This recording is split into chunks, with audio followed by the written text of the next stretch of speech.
Alors justement, les personnages, c'est un roman choral, donc il y a beaucoup de personnages que vous convoquez. J'aimerais que vous nous en parliez un petit peu, encore une fois sans trahir le livre, parce qu'il faut vraiment le lire, c'est une merveille. On en a quelques-uns. Il y a Boris, un flic, un peu ours. Léna, la jeune légiste. Dasha, costumière de théâtre, qui est amoureuse de Gleb. Gleb, qui est un mineur, photographe amateur, mais qui, lui, aime Nikita, mineur lui aussi et poète maudit. Est-ce que vous pouvez nous parler de ces personnages? J'ai oublié Valentina, qui est la militante écolo, etc. Est-ce que vous pouvez nous parler de ces personnages et nous dire s'il y en a un auquel vous êtes particulièrement attaché et pourquoi? Sachant que, je précise qu'effectivement, vous avez, pour pratiquement tous vos personnages, une façon de les regarder qui est très belle. Vous êtes en empathie pratiquement avec tous. Vous avez une vraie tendresse pour eux. Presque tous. Certains avec lesquels on n'a pas envie d'être tendre. Oui, il y a quelques méchants quand même. Il y a quelques méchants. Mais voilà, donc c'est à vous. Bah, j'ai eu une chance incroyable en fait, parce que j'écris des livres en étant complètement impliqué, parce que de toute façon bon, c'est comme ça que j'écris, mais il y a certains livres où j'ai rencontré des gens super intéressants qui m'ont dit des choses très intéressantes, mais qui m'ont pas bouleversé, comme les grands-mères de la place de Mai par exemple, ou quand j'ai eu la chance de croiser Mandela, enfin de loin. Mais il y a des gens comme ça qui te transportent, qui te font frissonner en fait. Ouais. Mais c'est pas toujours le cas en fait. Et là, j'ai eu la chance à Noris de rencontrer des gens qui m'ont bouleversé, comme les grands-mères à la place de Mai, en fait. Sauf que c'était juste des mineurs, en fait, garçons et filles, ou leurs femmes, en fait. Et on a tellement fraternisé, on va dire, que quand je les ai quittés, en fait, je savais très bien que ça ne allait jamais se revoir, et qu'eux, ils étaient prisonniers de leur mère de classe, et qu'ils ne pourraient même pas revenir, même pas parler en Europe, mais même en Russie. Ça s'appelle le continent, en fait, parce que c'est une presqu'île. Il n'y a aucune route, il n'y a pas de train, enfin, ils sont complètement isolés. Donc en fait, eux, ils sont coincés là-bas. Et le fait de se quitter, c'était une sorte de déchirement, quoi. Et quand il a fallu imaginer les personnages, à part le flic, Boris, parce que j'avais besoin d'un flic, puis évidemment, il n'allait pas avoir 25 ans. Hein, donc j'ai pris un peu un anti-héros, parce que souvent, dans mes autres livres, mes héros masculins et féminins, en tout cas, c'est quand même des gens qui sont... voilà, enfin, ils sont bien là, ils sont à la fois tendres, violents, parce qu'en fait, vu les gens qui vont affronter, c'est pas des petits gentils comme ça, hey, monsieur, je peux vous poser une question? Non, c'est des détectives ou c'est des flics qui sont en lutte, en fait. Et là, je mets un anti-héros, c'est plutôt des beaux mecs, il y a toujours des histoires d'amour avec des femmes, etc. Et là, je suis l'anti-héros, le mec un peu bedonnant, en fait, qui est l'archétype de tous les Russes que j'ai vus de l'âge de 40-50 ans, en fait. De gros nounours, mais il y en a plein les rues, en fait. Hein. Et je dis, bah voilà, c'est l'archétype du Russe qu'on peut croiser un peu partout, donc quelqu'un d'un peu passe-partout, qui en fait est un bon gars, en fait. Hein. Bon gars, mais pas si con que ça. Enfin, Non, bah, il passe un peu pour voilà. C'est un peu le cliché qu'on a justement des Russes qu'on peut croiser. En fait, heureusement, c'est des gros ours comme ça, là, un peu austères, mais en fait, quand tu brises la glace, tout de suite, ils peuvent devenir charmants. Alors que vraiment, c'est pas marqué sur la tête, quoi, en fait. Donc, c'est un peu l'inverse des Américains qui vont être là, oh my god, you're just fantastic. Mais en fait, derrière, il n'y a rien. Alors, c'est exactement l'inverse. Et pour tous les autres personnages, et c'est là où plutôt, moi, ce qui m'intéressait, c'était au-delà de l'intrigue, c'était justement ces personnages, les gens que j'ai rencontrés.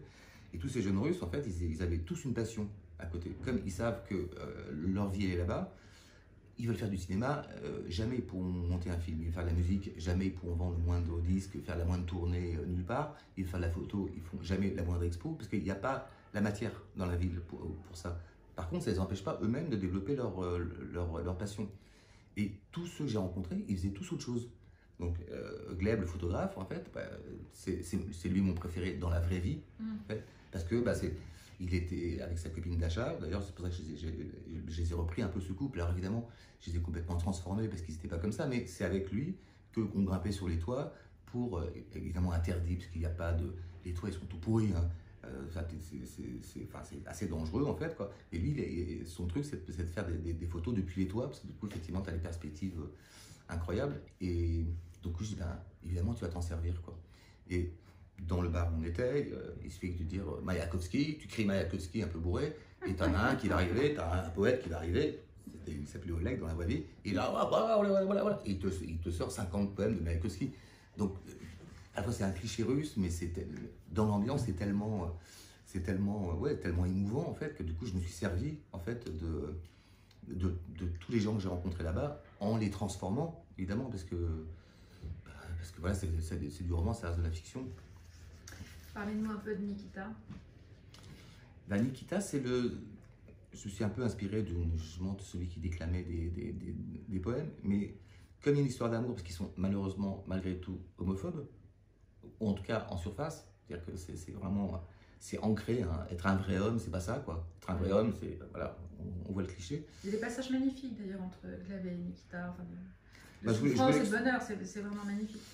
Bah, c'est vrai que dans le livre, bon, le suspense c'est presque qui a tué qui. Non, en fait, c'est est-ce que les deux homosexuels vont être découverts ou pas quoi. Parce qu'en fait, et là j'ai bien vu comment ils vivaient leur communauté, en tout cas la communauté du bar où on était, que j'ai vraiment retranscrit en fait dans le livre. S'il y avait des homos parmi eux, mais ce serait comme si tu étais nazi en fait. Ouais. Hein. Enfin, ça va pas, il y a un truc qui va pas du tout. Hein, voilà. Et du coup, je voulais qu'il y ait une relation à la fois cachée, parce qu'en fait, ils sont obligés de se cacher, même si les autres sont incapables d'imaginer qu'ils puissent être beaux. Parce qu'en fait, c'est des vrais mecs, ils sont soi-disant des vrais mecs. Hein. Ils sont amis, ils travaillent, ils sont dans le dur en fait, quoi. Et dans l'idée, ils ne peuvent pas être trop beaux. Donc, je voulais que ce soit à la fois une relation cachée, parce que c'est obligé, mais aussi complètement normale. C'est-à-dire que c'est pas. Il n'y a pas de cliché, j'espère, en tout cas, sur l'homosexualité, c'est juste deux hommes, comme n'importe quel autre en fait, quoi, sauf qu'ils s'aiment, mais moi je voulais que ce soit la banalisation totale de l'homosexualité, que ce soit en l'occurrence masculine, il aurait pu être féminine, mais dans un univers qui n'est pas du tout prêt à ça, en fait. Et donc Nikita, ben, Léo Gleb, c'est la photo, Nikita c'est la poésie, ces deux formes, c'est aussi, tous les hobbies qu'ils ont, les gens que j'ai rencontrés, c'est que des hobbies artistiques. Je sais pas, ils pourraient aimer le tuning, par exemple. Bah non, c'est pas le tuning, en fait, quoi. C'est un truc artistique. Et cette sensibilité-là, de voir des mineurs qui consacrent leur vie, leur vraie vie, en fait, à l'art, sans jamais pouvoir l'exploiter. J'ai dit, en fait, pourquoi tu fais pas l'expo? On me dit, ouais, mais il faudrait que j'aille à Moscou, c'est compliqué. Puis moi, j'ai pas envie que mes photos, elles soient vues comme ça. Moi, je les fais pour moi et puis pour les gens d'ici, comme un témoignage de notre passage sur Terre et dans cette ville. Mais c'est tout. Et je trouve ça assez touchant en fait que leur vraie vie est ailleurs en fait. Donc ça renvoie directement à Rimbaud. Et leur vie est tellement hostile que je comprends tout à fait le contrebalancier artistique qui fait que ce soit la poésie, que ce soit la photo, que ce soit la musique, c'est la seule façon de supporter l'insupportable. Est-ce qu'on peut juste dire que alors Nikita a écrit des poèmes et que les poèmes qui a écrit les poèmes de Nikita?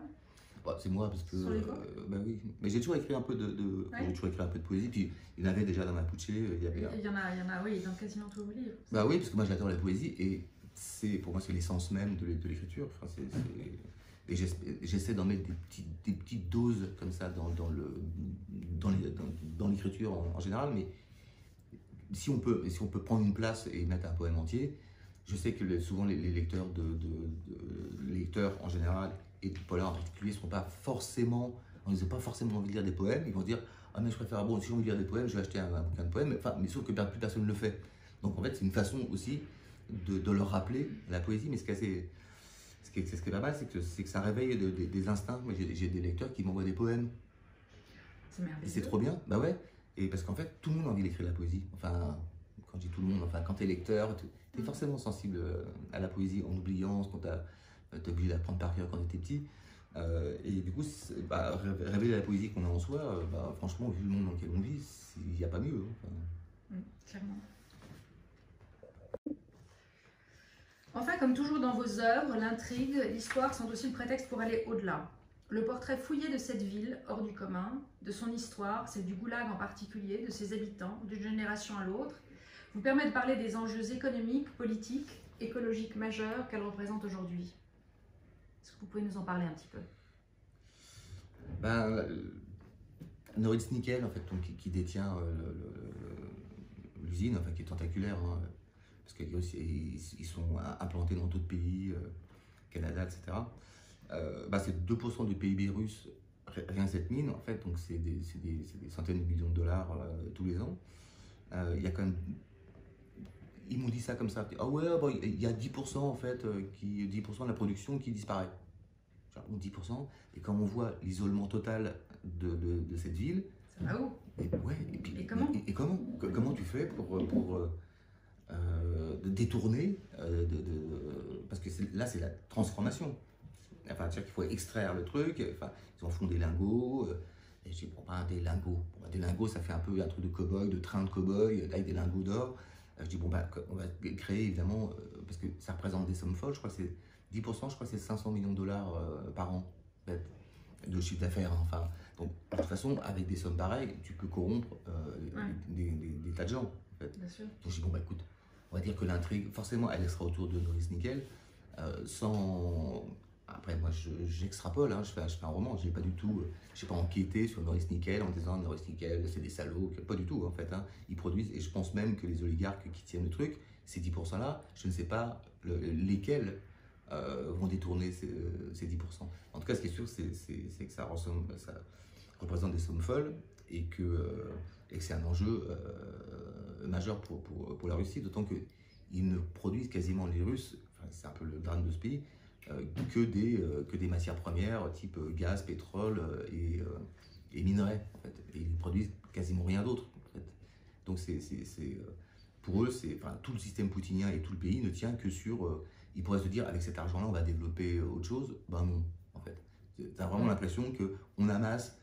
Bon, le peuple, eux, ils vont bouffer des patates, on s'en fiche. On va pas faire des champs de patates, hein, on a autre chose à faire. Ils pourraient nourrir leur population. Mais non, ils préfèrent amasser, détourner. Et puis, parce qu'on ne connaît pas le compte en banque de Poutine. Ça, c'est un secret d'État. On ne sait pas s'il a 1 milliard, 15 milliards, on ne sait pas. C'est pas du tout. Et Poutine et ses copains, hein, parce que tout ça irradie. Toute cette petite bande d'oligarches. Ouais. Et les Russes, en tout cas ceux que j'ai rencontrés, ne sont pas dupes du tout. Ils savent très bien éclater les ments. Et qu'on fait des faux montages sur l'Occident pour dire qu'on est au bord de la révolution. Ils prennent des extraits.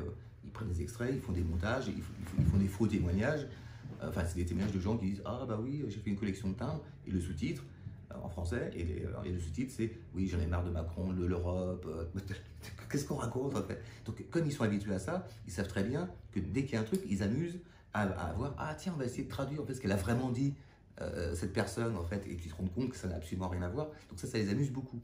Par contre, le Kremlin ils disent ah non mais et quand on vient leur dire, parce qu'il y a des gens quand même qui viennent leur dire, mais vous mentez, vous faites des... Oui, mais en fait, on fait ce que les gens ont envie d'entendre. C'est quand même pas mal, quoi. Enfin, là, ah ouais. Et eux, mais par contre, eux, ils le savent. Même à Noël, qui sont complètement isolés, comme il y a Internet, heureusement, ils s'amusent à décrypter les fausses informations qu'on leur balance, quoi. Et sachant que c'est assez viral chez eux, tout ce qui est... parce qu'il y a tellement de corruption et détournement de choses, c'est-à-dire que tu veux faire une route, il faut du goudron et du sable, c'est l'exemple que je prends souvent en fait. Ok, on va dire bon, il faut du goudron et du sable, et puis quand il faut faire la route, il n'y a plus de goudron, il n'y a plus du sable en fait. Quoi. Il est où le goudron? Il était un peu détourné en fait. Quoi. Donc évidemment, la route ne marche pas, hein, elle ne fonctionne pas, elle est toute pétée, donc en fait, ils n'arrivent jamais à faire des routes parce qu'en fait, il y a toujours, quand tu commences, au moment où tu finis, le truc il s'est déjà effondré en fait. Et ça les amuse beaucoup. Et ils m'envoient des photos où tu vois des immeubles qui tiennent avec du scotch. Mettre du scotch. Et donc à la fois on se moque d'eux. Parce que du scotch c'est quand même c'est quand même débile en fait quoi. Mais ça gêne pas en fait. Donc ça ça les amuse. Parce qu'il faut bien rire en fait quoi. Merci.